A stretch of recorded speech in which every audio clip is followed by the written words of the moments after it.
mama kutoa utangulizi wao, introduction yao, na ukaweza kuwasikia kwa makini zaidi. Niko naye Nicholas Songora ambaye ni mkurugenzi wa shirika la vijana Manyata, lakini leo hii amekuja hapa kama mshirikishi wa kamati ya dharura kwa shirika hili ambalo linaangazia masuala kabisa chini kabisa, shirika la maendeleo mashinani. Pia vile vile nipo naye ndugu yangu hapa Dickson Lelo ambaye ni president wa Mombasa Youth Bunge. Niko naye pia hapa studioni kwa siku hii ya leo. Leo hii tutaweza kuzungumzia masuala ya local development organization, social mobilization, yani shirika la maendeleo mashinani, shirika ambalo linazama kule chini kabisa kwa mwananchi liweze kuangalia masuala ya vipi mwananchi ambavyo ataweza kufikiwa. Lakini studioni nipo naye mshirikishi ambaye ndiye mshirikishi katika kamati ile ya dharura katika shirika hili la maendeleo mashinani ambaye ni bwana Songora. Pengine atupe utangulizi kuhusiana na shirika hili, atuelezee kuhusiana na local development organization ambayo tunaisikia, pengine tunaiona katika mitandao ama baada ya kuweka ile video yao Facebook wakati ule wa launch. Pia pengine atuambie kwa kina ni ipi hii na inazungumzia nini local development organization, shirika ambalo linaangalia maendeleo mashinani. Asante sana ndugu yangu. Ningependa kwanza ya kwamba kwa ufupi tu local development organization kwa Kiswahili ni shirika la maendeleo mashinani. Na shirika la maendeleo mashinani hii ni mfumo ambao umekuja kutaka kuleta pamoja washikadau kutoka sekta tofauti, ikiwemo mashirika sio ya kiserikali na private sector, wafanyi biashara pamoja na washikadau kutoka gatuzi ya Mombasa hapa, ili kuweza kuungana pamoja kutengeneza mwavuli mmoja ambao utawezesha washikadau paka makundi pale mashinani kuweza kuungana kufanya kazi ya kuleta maendeleo. Tunaona kwamba watu wamekuwa kufanya kazi tofauti. Mashirika ya serikali wana miungano yao, afisa za kiserikali zina miungano yao, wafanyi biashara wana miungano yao, mfano Kenya Coast Tourism Association, tuko na KEPSA, na imekuwa ni hali ngumu kuweza kufanya kazi pamoja ili kuweza kuwasilisha masuala ya maendeleo katika hali iliyo rahisi. Unapata kwamba watu wanafanya kazi kila mtu kivyake, na ipo nafasi ambao watu wanaweza kuja pamoja kuhakikisha kwamba tunaweka nguvu pamoja ili mradi tusipoteze rasilimali nyingi, tuweze kufikia ile lengo la dhumuni na kuwa na maendeleo katika gatuzi ya Mombasa katika hali iliyo rahisi. Na ningependa kutaarifu ya kwamba zoezi hili limewezeshwa na ufadhili wa wananchi wa Amerika kupitia shirika la USAID, pamoja kushirikiana karibu na Aga Khan Foundation, pamoja na county government ya Mombasa. Kwa hivyo ni masuala yameleta taswira ya washikadau tofauti kuja pamoja kufanya kazi ili tuweze kufuata maendeleo endelevu katika gatuzi hii ya Mombasa. Na asante sana kwa utangulizi huo, na naona umeweza kufafanua kwa kina zaidi. Pengine turudi kwa ndugu yetu hapa. Tumeona pia watu kadha wa kadha, mashirika kadha wa kadha wakiweza kushirikiana na pengine wasiweze kufikia malengo. Pengine kwa upande wenu, kushirikiana kwenu na baadhi ya stakeholders pamoja na wananchi na grupu kadha wa kadha kutaweza kuzaa maendeleo na kuweza kufanikisha malengo? Naam, naamini hivyo. Na kama vile mwenzangu ameweza kutangulia kusema ya kwamba tukija kama mashirika yasiyo ya kijamii, mashirika ya kijamii pamoja, the private sector, tukija pamoja tunaweza pia kusaidia kumanage zile rasilimali vizuri. Alafu pia unapata kuna shirika pale linafanya masuala ya elimu, kuna shirika lingine pale linafanya pia masuala ya elimu. Wakija pamoja wanaweza kuwa na mradi ambao unaweza kusaidia wananchi wa Mombasa kiujumla. Alafu kitu kingine naweza sema kwa umoja ni nguvu. Na for the first time county ya Mombasa itakuwa na shirika ambalo mashirika yote, hatuyaiti madogo, bali mashirika yote pale mitaani, CBO, NGO, zingine ni zinadili na wavuvi, zingine zinadili wanatengeneza viatu, wengine ni mahawkers wako na association yao, zote zinakuja kwa mwavuli mmoja. Sasa shirika kama hili likishikana na kama vile county government, lishikane kama vile na national government, wakikaa katika meza moja, wanaweza pull down resources pamoja, wakaweza kuwa na allocation vizuri. Alafu pia mwananchi pia anaweza kuwa na information kuwa kuna mradi unafanyika, unasaidia na hivi, changizo yake pia pale ikahesabika pale juu ya meza. Kitu ambacho nataka tu niseme ni kuwa hii kitu kwa katika mwanzo tu, si ati imefika mbali. Stage bado gari la beba abiria hili, si ati tumeondoka. Hata sisi tuko hapa ni kamati shikilizi. So mtu yote ambaye uko pale nyumbani sasa ambaye anasikiza akakijua sasa ndo wakati mwafaka kabisa wa kutega masikio na kuangalia jinsi gani ataingia humu ndani.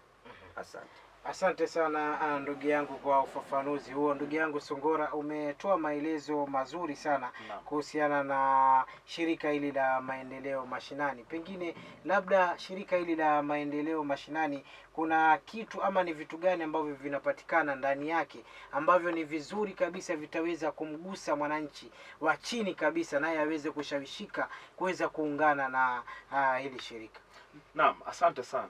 Kusema hivi ni kwamba kuna faida nyingi sana iwapo shirika hili la muungano wa maendeleo mashinani linaweza kufanikiwa na Mombasa tu tumelitengeneza, tumelisajili, basi tutasaidika pakubwa sana.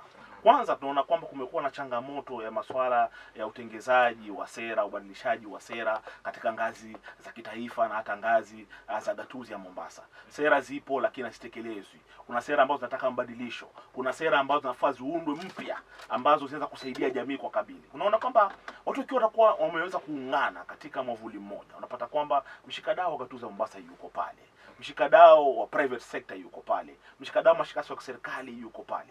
Kwa hivyo watu walio na maarifa tofauti yatakuwa wameletwa pamoja. Kuna wale scholars ambao wana elimu zaidi watakuwa pale. Kuna wale makundi ya mashinani, makundi ambayo yamesajiliwa na yale ambayo hajasajiliwa pia yatakuwa na nafasi katika decision making table. Ya kwamba sasa itakuwa mawazo yote yanapatikana katika mwavuli mmoja. Kwa hivyo inakuwa rahisi kwanza, mipangilio ile inakuwa rahisi kufanyika, kutekelezeka, na pia vile vile kutakuwa na hali ya ufuatilizi. Kama kwa mfano changamoto ya masuala ya access to information, kama mujibu wa katiba kitengo cha 35, unaona kwamba itakuwa inafikiwa kirahisi. Itakuwa haina haja tena shirika lisilo la serikali liandike memorandum au petition kutafuta information county government, wakati county government is part and parcel of this particular organization. Vile vile itakuwa sio ngumu mwananchi kule mashinani kupata ujumbe kuhusiana na masuala ya sera, kuhusiana na masuala ya mpangilio ya maendeleo, wakati kuna mwavuli ambao wao wenyewe pia ni miongoni mwa watu. Kwa hivyo ujumbe utakuwa unatoka mashinani ukija katika nafasi ya county, na pia vile utakuwa ujumbe unatoka katika nafasi ya county juu kuja pale mashinani katika hali hiyo rahisi, hali ambayo itatumia fedha chache, hali ambayo itakuwa ni rahisi watu kuweza kuelezana, kueleweshana, na pia maendeleo yataweza kupatikana katika hali ya upesi ili kukimu masuala ya changamoto ambayo yametukumba kwa muda mrefu kama jamii ya gatuzi ya Mombasa. Naam, Bwana Songora, katika sehemu nyingi ama katika mashirika mengi, ikija katika sehemu ambazo kama pengine watu wameshirikiana ama katika watu wengi, masuala ya decision making watu wakiwa wengi huwa ni ngumu sana. Pengine mtamanage vipi kuhakikisha kuwa baada ya kushirikisha watu wote hawa decision making inakuwa rahisi na mnakuja na wazo moja? Naam, asante sana. Kwanza ningependa kutambua zaidi kama wenzangu walivyosema kwamba zoezi hili ndio mwanzo. Sasa hivi tunaanza kuchanganuana kuweza kujitengeneza. Hapo tulipo tuko kama interim committee, kamati ya kushikiliza. Kwa hivyo ni kwamba bado mipangilio ya kujenga mawazo ya LDO hii bado yako njiani. Kwa hivyo tuko katika zoezi la kuhakikisha kwamba hatuwachi mtu nyuma. Kila mtu aje pamoja, jiunge nasi tuweze kusonga mbele katika gurudumu hili. Kwa hivyo nasema kwamba ndio ni changamoto. Watu wameweza kuunda miungano, uweza kujaribu kusukuma mambo palipo na watu wengi, sijui kuna mtafaruku. Nitakwambia kwamba mahali ambapo pana watu wengi na hapana mpangilio, naelewa, hapana sera zinazounganisha watu, hapana guidelines, basi bila shaka kutakuwa na mtafaruku na confusion. Lakini mfumo huu wa LDO ni mfumo ambao una mpangilio mzuri zaidi, na uzuri wake ni kwamba haiwachi mtu yoyote nje. Yule aliyejisajili, yule ambaye hajisajili, bora tu yule ni kundi pale mashinani ambalo linafanya shughuli za kuangalia njia ya kuleta maendeleo. Ni kuangalia je, ni vipi tutakuja pamoja ili nguvu yako ulionayo, nguvu yangu dogo ulionayo tuiunganishe, ili mradi mimi nisije nikafanya sehemu ambayo wewe tayari ushaifanya, tuweze kuokoa rasilimali. Pia vile vile ni kwamba kuna a very clear communication structure katika shughuli hii ni kwamba sisi ni interim committee, lakini kuna structure ambayo kutakuwa na board of trustees pale juu, na ile watu wanaopeana advice kwa secretariat. Kutakuwa na nafasi za watu kusimamia ambao wana taaluma tofauti, scholars, pia vile vile watu ambao wana elimu za mashinani, watu ambao wana tajriba na watu ambao wanaelewa masuala ya maendeleo, watakuwa wanaongoza gurudumu hili. Halafu nguvu zitakuwa mashinani kwa wale wanachama ambao wanahusika, ikiwemo mashirika sio serikali, NGO level, mashirika ya community based organization, makundi ya vijana pale mashinani, makundi ya kijamii, makundi hata yale ya masuala ya kidini pia yanajumuishwa katika msururu huu. Kwa hivyo unaona kwamba ile swala la kwamba kila mtu yuko ndani, unajua mambo yanaanguka, ni kwamba ndio kuna wengi wa watu lakini makundi mengine yamewachwa nje, ndio pale kunakuwa na siasa. Lakini kwanza tunaziba kwamba kila kundi la kijamii liweze kuwa katika decision making table, ndipo tutaweza kufunga na kusonga mbele. Naam. Ndio pia nimesahau ndugu zetu wanaoishi na nguvu tofauti. Wengine wanapenda kusema ni walemavu, lakini sio kwamba ni watu waliopewa uwezo wa kufanya masuala kwa njia tofauti. Naam. Asante sana kwa ufafanuzi huo wa kina. Nimependa pia hoja yako ya kusema kuwa shirika ama sehemu yote ambapo hakuna mpangilio na hakuna sera ndio huwa kunakuwa na vurugu, hasa katika masuala ya decision making. Ndugu yangu hapa, unajua wewe unawakilisha vijana na ni rais vile vile. Mara nyingi kuna vijana ambao huwa sera zao ukiwaangalia tu wanajua hawa wana maendeleo, lakini kuna wengine nao pia kwa wakati mwingine samani kwa kutumia neno hili, huwa ni waharibifu pia. Vipi ambavyo tutaweza kuwaangalia hawa ambao ni waharibifu, kuwaweka katika njia ile ambayo wako na sera, ili kuweza kuhakikisha nao wanajumuishwa katika mradi huu? Naam, asante sana Yusuf, swali nzuri sana. Naam. Ningependa kutangulia kama vile mwenzangu ameweza kusema. Unajua hata wewe ukiingia katika nyumba ukipata vitu vimepangwa vizuri, meza iko pale pake, sofa set, kila kitu ni kisafi, wewe hata kama ni mtoto mtukutu utabidi ukae chini utulie.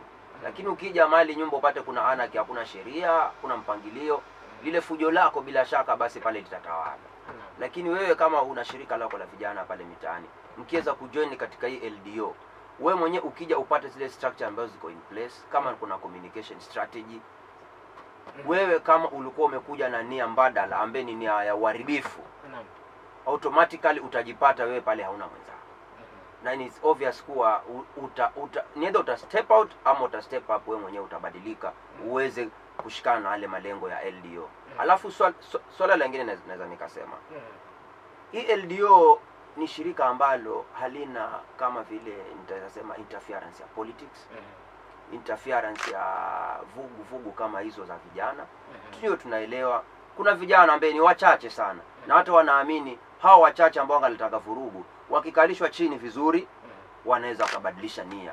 Cause mara nyingi huwa tu ni either wako na issues zao, labda kitambo hapa walifinyiliwa ama walijiunga katika makundi ambayo hoja zao zikuwakilishwa vizuri, walitumika kisiasa, walitumika kimaendeleo, so wako na zile ghadhabu moyo. Ndio unapata kijana tu anakuwa ni akiingia tu mahali yeye ni kuvuruga, anavuruga kitu chote kisiendelee. Lakini akija akipata shirika ambalo ile idea ambayo linatengenezwa kwa sasa, naweza nikasema yeye pia ana nafasi ya kukaa chini na kusikizwa, ana nafasi ya kuleta hoja zake, yeye ataboresha vipi kaunti yetu ya Mombasa. Alafu vile vile kuna washikadau wa kila aina pale ndani, kuna mpaka serikali ya kaunti pale ndani. Yani kwa ufupi, at the end of the day it is an all round decision making table. Lazima kupatikane suluhisho ya kila shida ya mkazi wa Mombasa County. Naam, asante sana ndugu yangu. Kumbuka pia msikilizaji ambaye unatutegea hapo nje, kipindi hiki kimeweza kuletwa kwako pia kwa pamoja ule na uhusiano ama ushirikiano ule na watu wa taifa lile la Marekani kupitia USAID, kupitia vile vile ushirikiano wa Aga Khan Foundation na pia ushirikiano wa Mombasa County Government. Na pia tukiendelea mbele katika masuala yetu haya, pengine nimuulize Bwana Songora, pengine kuna haja ya wananchi wa kaunti ya Mombasa na grupu ya kujiunga, haja yao, kwa nini kuwe na haja ya wao kujiunga kwa Local Development Organization, yani shirika hili la maendeleo mashinani? Sababu kuu ambazo zinawafanya wao kuweza kujiunga, watafaidika na kipi? Asante. Ningependa kueleza faida zaidi ya muungano huu. Kwanza ni kwamba tuna makundi mengi pale mashinani ambayo yamekuwa kilia ngoa kwa muda mrefu na kwamba mbona nafasi za ufadhili, nafasi za ruzuku zikija yanapewa mashirika makubwa huko juu na tunafanya kazi nyingi hapo mashinani. Kwa hivyo hii ndio ni mojawapo ya njia ambayo itawezesha kwamba kutakuwa na hali ya kuweza kuwa usawa.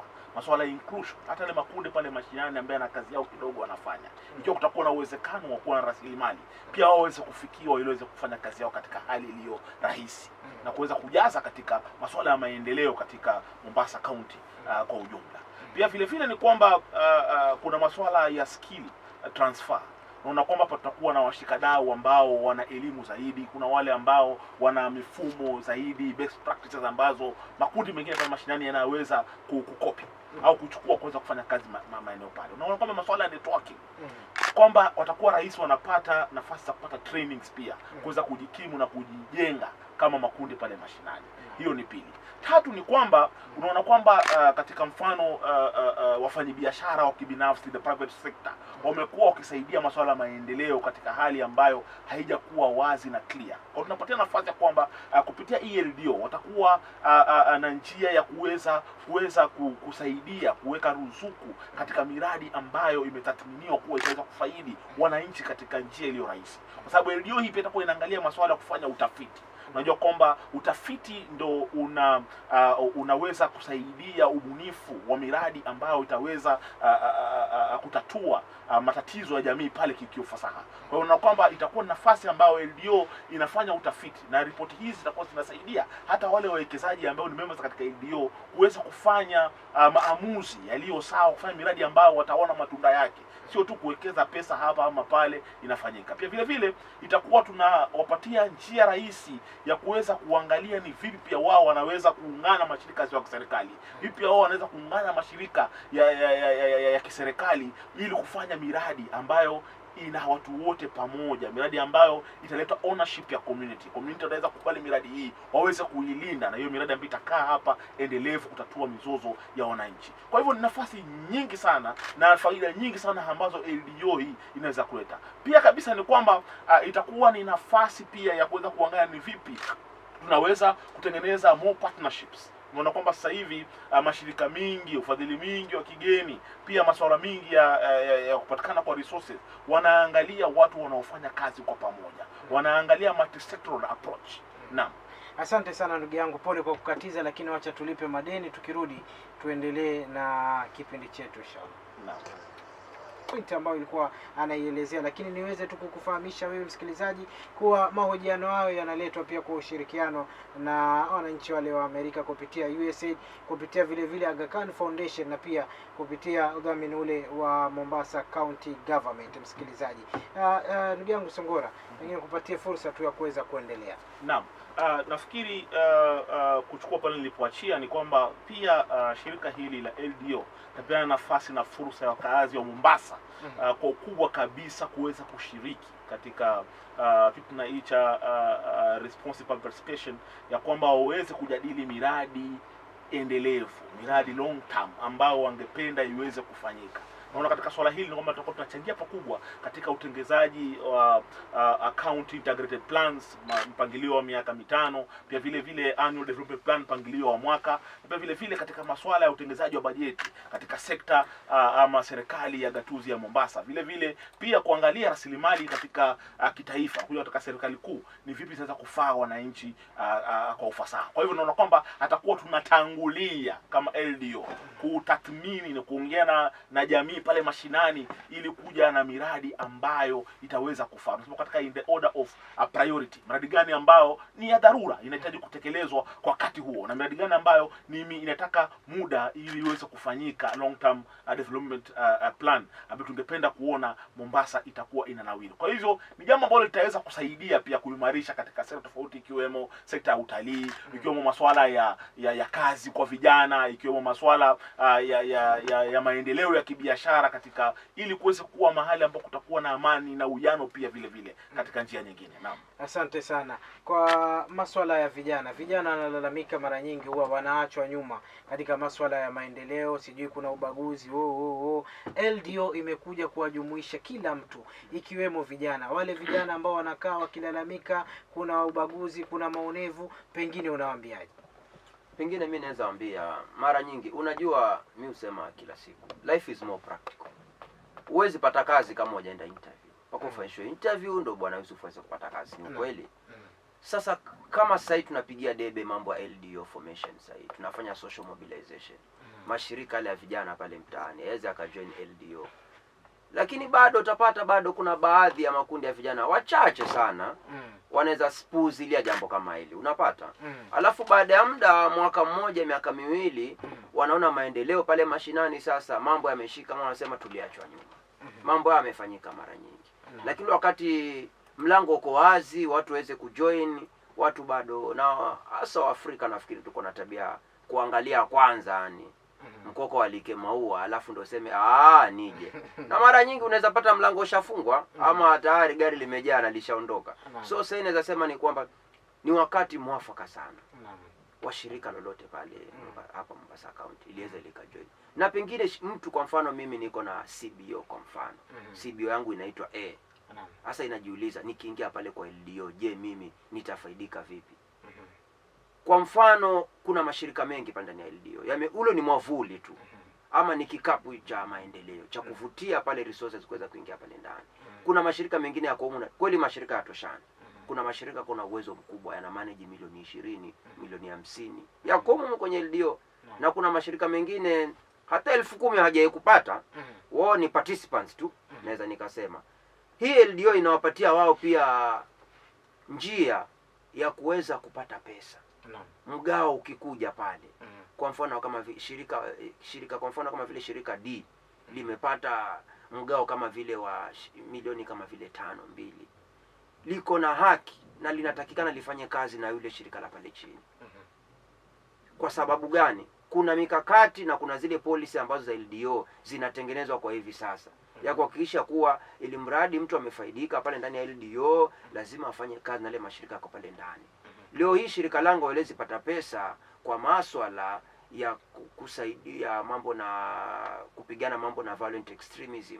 Alafu nikatafuta washikadau wengine outside the LDO formation. Ni mpaka nifanye kazi na wako pale ndani ya LDO. Kwa hivyo wewe kujiunga pale ndani unazidi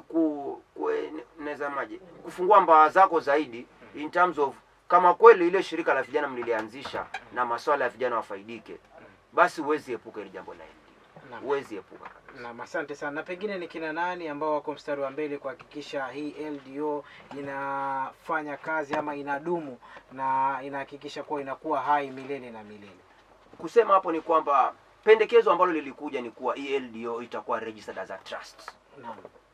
Ili kuwa iweze kuendelea hata baadhi ya viongozi wengine wakiwa wameshaondoka. Alafu naweza sema kuwa ule mfumo pale juu, ile leadership ya pale juu, kutakuwa na kama vile mwenzangu aliweza kutangulia, kutakuwa na kama vile board, kutakuwa na advisory board, kutakuwa na technical team, kutakuwa na executive to committee ambao kwa sasa hivi bado ni shikilizi. Alafu naweza sema pia in terms of sasa kuendelea, kama vile viongozi wakishachaguana, kila stakeholder kutakuwa na uchaguzi. Wakati sasa after registration sasa kutakuwa na ofisi ambayo itashikililia na itakuwa na term yao kama vile kwa miaka 2 ama miaka 3. Haya mambo yote bado hajaweza kukubaliwa.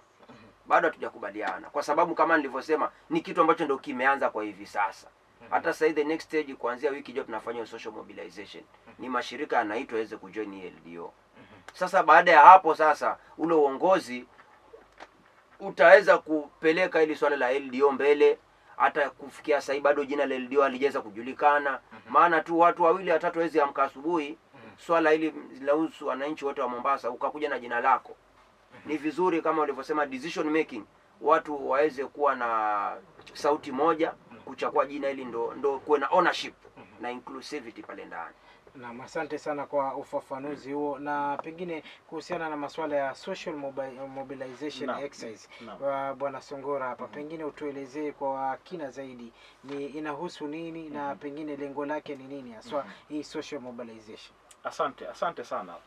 Social mobilization katika mchakato mzima huu wa uundaji wa shirika la maendeleo mashinani ni kwamba tunaangalia ni vipi tunaweza kuhamasisha wananchi. Kwa mfano kupitia redio leo hivi tumeanza kufanya hamasisho. Tuko na vipindi vingine vingi vya kuweza kuelewesha wananchi, kwanza waelewe LDO ni nini, faida yake ni gani, na ni kwa nini tuwe na LDO kama wakaazi wa gatuzi ya Mombasa.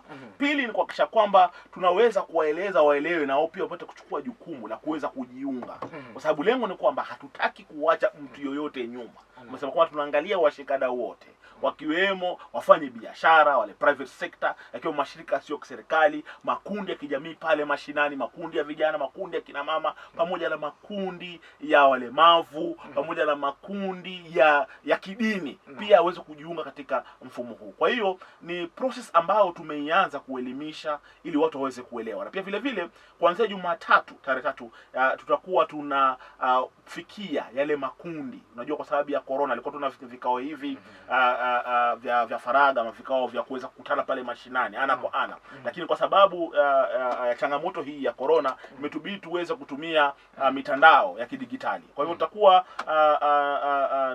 na sessions katika mtandao wa Zoom. Kwa hiyo tunakuwa tunaalika na kufikia makundi pale mashinani, ambayo kuanzia Jumatatu kwa tunafikia makundi 25 kuanzia Jumatatu mpaka siku ya Ijumaa, siku 5. Kwa hivyo kila sub county ya Likoni kwa mfano tutakuwa tunafikia makundi 25 kila siku. Kwa hivyo baada ya siku tutakuwa na makundi 125.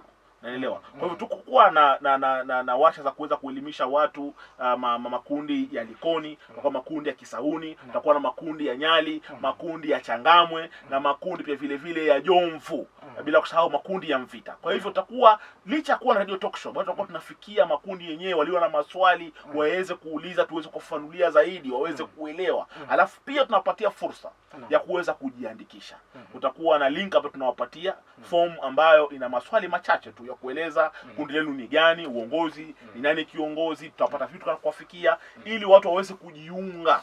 Na baada ya hapa pengine tukijaliwa Mwenyezi Mungu akiweza kutuelewesha ni kwamba tutaweza kuwa na fursa ya kuanza kujenga sasa hoja ya kuweza kusajili. Kama wangu walivyosema tunasajili kama trust, ambalo ni shirika ambalo litakuwa endelevu, litakuwepo kwa sababu ni jamii atakuwa wanalisukuma. Sio shirika la watu binafsi. Itakuwa ni shirika la jamii ambalo liko owned na community. Kwa hivyo hata uongozi ukibadilika leo waje wengine, bado litakuwa pale kuendelea vizazi vingine na vingine na vingine. Bila kusahau kwamba zoezi hili tumepata watu ambao wameweza, tuna bahati sana watu Mombasa kwa sababu kuna watu wako tayari na wameweza kujitolea kutufadhili, wakiwemo wananchi wamerika kupitia shirika la USAID, Aga Khan Foundation ambao nitasema tuko nao hapo kwa muda mrefu. Bila kusahau wameshirikiana na County Government of Mombasa kuhakikisha kwamba zoezi hili linafanyika, tunakuwa na LDO hata sisi pia tuweze kujivunia kama wananchi wa Mombasa. Kwa hivyo hatuishie hapa katika kipindi hichi, vipindi vitakuwa vingi na pia vile vile tutakuwa tunafikia hata katika hali ya faragha corona ikiisha, tuzidi kuelimishana. Yani uwanja ni wa wananchi, uwanja ni yale makundi. Kama kuna vijana wananisikia, kuna kina mama na makundi yao, kuna makundi ya kidini pale wananisikiza, tafadhali chukua jukumu, tufikie, tuweze kuwasilishana, tuweze kuelimishana ili tuweze kuanza mchakato wa kuweza kuunda gurudumu hili la LDO katika gatuzi ya Mombasa. Asante sana ndugu Songora, na umeweza pia kunirahisishia kazi, maana kuna maswali mengine mawili ambayo nilikuwa nikuulize lakini umeweza kuyajibu kuhusiana na kipindi hiki cha corona, mnafanyaje kazi, lakini umeweza kujibu. Mbali na radio, vipi utaweza kuhusisha jamii, lakini pia tayari umeweza kujibu swala kama hili. Na msikilizaji, kama alivyoweza pia kukuambia, kumbuka mchakato mzima huu pia vile vile unaweza pia kuwa support ama pia kuungwa mkono na wananchi wa Amerika, pamoja vile kupitia shirika lile la USAID pamoja na Aga Khan Foundation, pamoja pia na Mombasa County Government. Nikirudi tu kwako ndugu yangu, tumezungumza mengi kuhusiana na LDO na shirika la maendeleo mashinani. Yamezungumzwa mengi mazuri hapo, magroup vijana, mashirika mengine ambao wanataka kuwa part of this project, vipi wataweza kujiunga na nyinyi? Kitu gani ambacho wanatakiwa, requirements ni gani ili nao waweza kuwa part of you? Requirement nasema ni rahisi sana. Naam. Kwanza iwe ni kikundi chochote ambacho kinafanya kazi hapa Mombasa County ambacho kimesajiliwa. Tunaisisitiza kwa sababu gani kiwe kimesajiliwa? Kwa sababu mara nyingi serikali inatambua vitu ambavyo vimesajiliwa. Leo mwezi kutana watu 20 tu mnaongea kila siku, hata chief akipitia pale hata hamna kibali cha kuwa mmesajiliwa for the sake of security concerns. So as long as ni registered group ambayo inafanya kazi, si zile zinatanga briefcase, yani kitu kilikufa kitambo. As long as inafanya kazi katika masuala ya jamii, hiyo ina qualify kuwa member of the LDO. Swali lingine ni kuwa unaweza mpigia simu chairman, nitapeana namba zake, ambaye chairman yetu kwa sasa hivi ni bwana Lucas Fondo. Nitapeana pia kuna namba za madam anaitwa Mariam, ambaye kwa sasa yeye ni anasaidia upande wa technical, ni yuko upande wa Aga Khan. Alafu vile vile pia kuna Facebook page pale, kuna linki pale, kuna form mtu anaweza akajaza na kitumbi chake. Lakini kama nilivyosema, hii kuingia LDO mlango uko wazi. Na haina limit ya mashirika. Ni mashirika yote ambayo Mombasa County, ili mradi tu shirika liko active linafanya kazi. Na hata kama liko active linataka kuwa active, unaweza kuwa sababu moja mbili ambazo hamjaweza kuwa active, maybe ni sababu ya resources. Unaweza kuwa ndio una nia lakini uwezo hauna. Lakini LDO ndio inakupatia nafasi sasa ya kujumuika na mashirika mengine na kuweza kuextend your potential yako iweze kutumika kwa njia nzuri pale. Na kama ulivyosema, tunaenda katika sub county zote za Mombasa ambazo ziko 6. So hata kama ni shirika la Likoni, Kisauni, Jomvu, Changamwe, Nyali, Mvita, we feel free na kuweza kupiga simu pale. Before tumalize kipindi nitapeana hizo namba za simu zao washikadau. Alafu ukiweza kuwapigia simu utaweza kuelekezwa jinsi gani utaweza kuparticipate wiki ijayo katika hizo mambo ya social mobilization. Asante sana ndugu yangu Dickson Lelo kwa kuweza kufafanua zaidi kuhusiana na swali ambalo nimeweza kukuuliza. Msikilizaji, kumbuka, nadhani pia umeweza kumsikia ndugu yangu jinsi ambavyo utaweza pia kuweza kuwa part ya hii shirika la maendeleo mashinani. Kumbuka ni shirika ambalo lengo lake halitoanza kumwacha mtu yoyote nje wala nyuma, ili linajumuisha kila mtu. Pengine nikimalizia hapa, kabla ya kumkaribisha msikilizaji, nimalizie na ndugu yangu Songora hapa. After social mobilization, umefika kule kwa watu, umeweza kuwaelezea ni hivi, what next after baada ya hapo? Kama nilivyotangulia kusema ndugu yangu, baada ya social mobilization ni kwamba watu wote wamejumuisha. Tumejua idadi ya wanachama ambao wako tayari katika msururu huu wa kutengeneza LDO.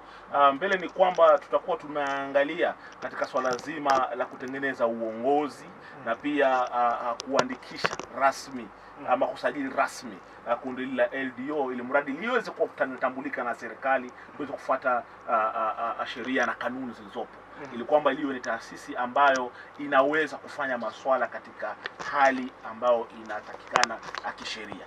Pia vile vile itakuwa ni nafasi ya watu kuweza kuanza kupangilia, je, tutaweza kusukuma ajenda ya maendeleo namna gani?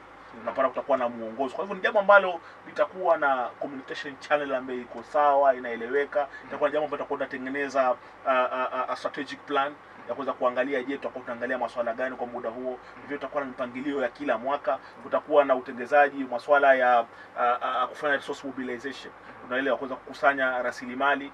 Kutakuwa na masuala ya utekelezaji wa miradi, kutakuwa na masuala ya kubuni miradi ambayo itaweza kufanyika. Pia vile muhimu ni kwamba kuangalia kujengana uwezo makundi yote ambayo yatakuwa yanahusika katika swala zima hili la LDO. Kwa hivyo safari ni ndefu, na ni safari yenye faida nyingi sana, safari ambayo itaweza kutatulia matatizo yetu sisi kama wakazi wa Mombasa. Naam. Asante sana ndugu yangu Songora. Msikilizaji, mimi tayari najiona niko pati ya LDO, maana hivi ambavyo ameweza kuzungumzwa mazuri ni mingi sana. Msikilizaji, sijui wewe unangoja nini? Pia niweze tu kwa sasa niweze kufungulia line zangu za simu. Pengine msikilizaji unaweza kuwa na swali ama unaweza kuwa na mchango. Kumbuka nambari ya simu ni 0705778975. 567 ama 0735299099. Nambari ya ujumbe mfupi ama WhatsApp message ni 0707446386. Kumbuka msikilizaji, mchakato mzima huu wa Local Development Organization ama shirika hili la maendeleo mashinani imeweza kuletwa ama weza pia kuweza kupata support kutoka kwa wananchi wa Amerika kupitia shirika lile la USAID, pia kupitia Aga Khan Foundation na pia vile vile kupitia Mombasa County Government. Msikilizaji, halo Radio Salam. Halo Radio Salam. Wa alaikum salam wa rahmatullahi wa barakatuh. Kwanza nipende kumpongeza ndugu yangu Nicholas Songora hapo. Naam. Huyu ni Mama Haki. Naam, karibu Mama Haki.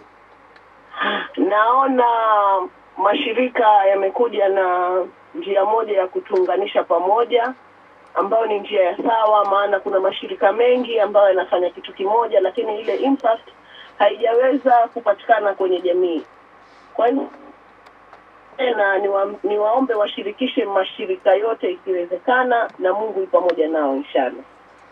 Asante sana Mama Haki. Asante sana Mama Haki, na pia tunashukuru kwa kuwa unatufuatilia moja kwa moja katika kipindi hichi kwa siku ya leo. Msikilizaji, fursa pia uko nayo na wewe pia kuweza kutuambia mchango wako ni gani, kuweza kutuambia swali lako ni gani kwa siku hii ya leo. Halo Radio Salam. Wa alaikum salam wa rahmatullahi wa barakatuh. Alijana hapo studio. Alhamdulillah. Tunashukuru. Napongeza sana ndugu yangu Nicholas Songora na Dickson Lido. Amekuja na idea nzuri sana ambao kama pia wanaharakati ni historia sana. Ambapo mimi ni mmoja wa shirika linaloitwa African Organization, kwa hapa Tanzania mimi kama organization secretary.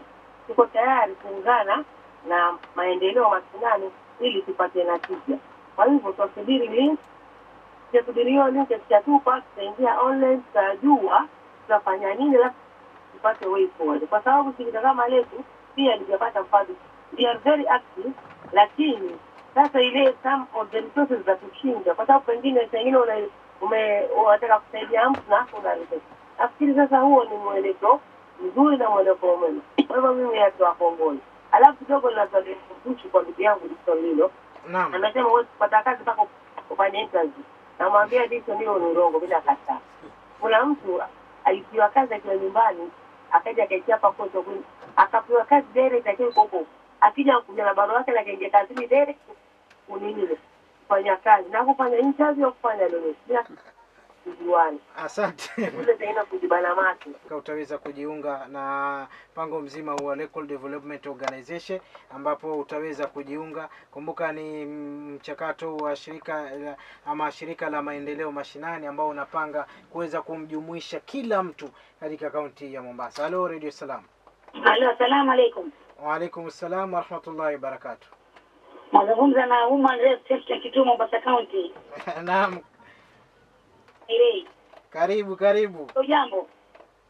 Wote wazima, karibu. Sasa mimi nasema hivi. Naam. Tena hiyo ni move nzuri sana kwa mashirika ya kijamii yote kuja pamoja, sababu kila mmoja yuko kivyake mpaka hata hawasikii, kishaelewa. Wanaonekana kama hii ni biashara. Kwa hivyo hii move ni muhimu sana kwa watu kitu kimoja, tena washirikishe mleto mashirika yote, si Mombasa peke yake, ikiwezekana nchi nzima ama pwani nzima waungane wawe kitu kimoja, ndio itaita ile uzito zaidi kwa jamii na katika serikali. Na mambo ni mengi ya kufikia sisi wananchi kwa nyanyasa kila kitu. La dhulumiwa hata wao. La kwanza la pili, mtu akidhulumia pengine mtu ambakwa dhulumiwa, mtoto pengine ampigwa ama mtu ambao mstari wa mbele kutetea. Je, hizi haki zetu nyingine maji hatupati maji, bili kwa mwezi bili kubwa. Hiyo pia nao lazima tutetee. Ni moto mara moto waenda siku mbili moto hakuna, vitu vaungua, hakuna anayelipa. Hiyo pia nao sisi ni haki zetu. Kwa hivyo wao kama mashirika ya kijamii hayo waungane pamoja. Naam. Pamoja mambo kama haya, masuala kama haya tutetee, sio kutetea watu kubakwa, watu kunyanyaswa basi. Naam. Ni haya pia haya ya maji, ya moto na mengineo katika jamii. Wanyanyaswa, tudhulumiwa. Shukrani yangu ni haya. Asante sana Maimuna Faruk, Women Rep huyu, karibu. Asante sana kwa mchango wako huu ambao umeweza kutoa. Msikilizaji pia na wewe fursa uko nayo, usiwache nyuma. Halo Radio Salam. Naam. Naam, karibu. Omar Shai. Omar Shai, karibu. From Kazan Creative Youth Organization. Naam. Swali, napongeza kwa kazi nzuri ambayo ndugu zangu wamefanya, na vile vile pia nafurahia sana zile juhudi zile ambazo fanya kama mavijana. Lakini swali langu pia vile vile ni kwa je, ni vipi katika mikakati katika zile baadhi ya mashirika ambayo pengine walikuwa kutoka mwanzo katika plani nini, kwa sababu tunajua katika uwakilishi ama uhusishaji kunatakiwa pia kuwe na usawa na uhaki katika utendaji kazi vile vile, na sisi kama pia nawakilisha Nyali vile vile, na nimefurahi kusikia jambo kama hilo. Na kwa ndugu zangu hapo Nicholas Songora na Lelo, ni kuwa ni mikakati ipi zaidi ambayo kutakuwa na usawa kuhakikisha kuwa kama fulani atakuwa ametuma dokumenti yake itaweza kufika kwenye ofisi salama, na kama ni masuala ya veti na feedback mechanism itakuwa ni gani, ili kuhakikisha kuwa kutakuwa na usawa na utendaji katika swala zima la mavijana. Asante sana ndugu yangu, na kwa swali lako hilo ambalo umeweza kulitoa, na nadhani utaweza kujibiwa swali lako hilo. Na pia kuna swali lingine ambalo limeweza kuulizwa kupitia jumbe fupi. Anasema Yusuf, nina maswali kuhusu kipindi. Ninapongeza kwanza mwamko huu mpya. Swali langu ni kuhusu wawakilishi wa kila kundi, na kipi tunaleta kwa meza, na vipi tunapata mgao au tunapata kuhusishwa kwa harakati za LDO. Hilo ni swali lingine. Mwingine anasema asalamu alaykum. Wa alaykum salam, napata vyema kabisa nikiwa maeneo ya Ukunda. Yaani kwamba zoezi hili litakuwa na sera na pia litakuwa na guidelines ambazo kila mtu atakuwa na haki ya kuweza kuparticipate. Atakuwa na hali na sheria ambazo zinamlinda yeye kama mwanachama katika LDO hii. Kwa hivyo ni kuundani kwa sheria hizi, kila kitu ni kwamba yeyote atakayejiunga atakuwa basi na nafasi ya kuweza kushiriki, si tu katika utekelezaji wa masuala huko mbele, but pia katika kuendorse zile sera na zile guidelines ambazo zitakuwa zinashikiliza maendeleo katika LDO hii. Kwa hivyo bwana Omar Chai, ningependa sana Kazandani Creatives pale wawe miongoni mwa wale ambao watajiunga katika msafara huu. Pia vile vile ameongea masuala ya inclusion ndugu yangu kutoka kule Barsheba, ndugu zetu wale ambao wana uwezo maalum. Naweza kuambia kwamba hili ni jambo ambalo tunaangazia pakubwa sana, masuala ya gender equality and inclusion. Ni masuala ambayo LDO imekuja kuwatatua kiukamilifu. Ni kwamba hata tunazungumza sasa hivi katika hii kamati ya ushikilizaji ya dharura ama ya muda mfupi, pia tayari tuko na wakilishi wa ndugu zetu walio na uwezo maalum ambao wako pale, na agenda kila saa ni kwamba ni vipi ndugu zetu wanaoishi na uwezo maalum wataweza kufaidika, ni vipi wataweza kuwa katika mwongozo mzima huu. Ninapenda kutambulisha na kuhakikishia kwamba ndugu wenye uwezo hali maalum wao katika decision making table ya LDO, si tu kama participant but kama watu ambao watakuwa pia wanachangia katika kufanya maamuzi kifasaha. Dadangu kutoka Kwale, ningependa kumwambia kwamba swala hili halina uchoyo. Hivyo hivi sasa ni kwamba washikadau wetu wanaweza kujitokeza kusaidia gatuzi hii ya Mombasa. Ni kama tunafanya pilot pia, ikiwezekana pia huenda ikifanya kazi vizuri Mombasa, basi huenda Takwale pia tukaweza kufikiwa. Lengo na madhumuni kuhakikisha kwamba tunakuwa na muongozo ambao utaleta maendeleo katika hali ya kila mtu amehusika. Tuondoe kusengenyana, tuondoe kubezana, kupigana serikali huko wafanye wale wafanyi. Tuwe na mfumo ambao utaweza kuweka kila mtu katika sahani moja. Kila mtu ahusike kutengeneza, kila mtu ahusike kutekeleza, kila mtu ahusike kufanya monitoring and evaluation, ili miradi hiyo ni miradi ambayo iko responsive to our needs, tuweze kutatua mizozo, matatizo ambayo yametukumba kwa muda mrefu katika sehemu hii ya Pwani. Na asante sana kwa majibu ambayo umeweza kuyatoa. Tumsikize huyu. Halo Radio Salam. Wa alaykum salam wa rahmatullahi wa barakatuh. Ndugu yangu Yusuf, mashirika yote haya yangekuwa kwa niongana kitu kimoja, hata matatizo yote ya ardhi yangekuwa yamepungua. Lakini matatizo haya leo utapata shirika hili, kesho shirika hili litarudi ngapi? Lakini kama ingekuwa mashirika yote haya yangeungana kitu kimoja, ndugu yangu, wallahi sisi wapale tungekuwa tume matatizo yetu yangepungua. Kwa hivyo mimi napongeza mashirika kwa kazi yanayofanya, yanafanya kazi nzuri sana, lakini mimi ombi langu mashirika yote yashikane, kama yawezekana yashikane yawe kitu kimoja. Salamu alaykum wa rahmatullahi wa barakatuh. Wa alaykum salaam wa rahmatullahi wa barakatuh. Dickson Lule, nimesikia Profesa Nama anavyosema. Nimesikia Nama Profesa alivyosema. Na ni ukweli swala la ardhi limekuwa ndonda sugu sana. Lakini kama nilivyosema, moja ni nguvu. Unapata kama venye hii LDO, kuna mashirika baadhi yako katika LDO na ambaye ataweza kujoin hopefully, ambaye anashughulikia tu masuala ya ardhi. Sasa pale tunaweza kuwa na nguvu ya kutafuta wafadhili, waweza kuja kuweka kitita cha pesa fulani kushughulikia aidha masuala ni watu wameweza kunyanyaswa na masuala ya kupata vile title deeds, ama watu wameweza kuingilia shamba lake. Sasa unapata kuwa katika ile LDO kunakuwa na solutions pale kwa pale. Kuna mashirika ambayo yanaangazia masuala ya ardhi. Kuna county government ambaye pia kuna Department of Lands ambaye pia anahusika sana na masuala ya ardhi. Tunamuita ambaye CEC pale, waziri wa mambo ya ardhi wa county. Kaa pale chini, mashirika ndo hapa, wananchi ambao wamekuwa affected ni hao hapa. At the end of the day wakijifungia mahali siku 3 pale mkutanoni, wanatoka na jawabu, wanatoka na suluhisho. That is what we call a multi-sectoral approach. Kuna kuwa na mashirika yote pale ndani, lakini kufanya kazi kivyako, watu wanasema no man is an island.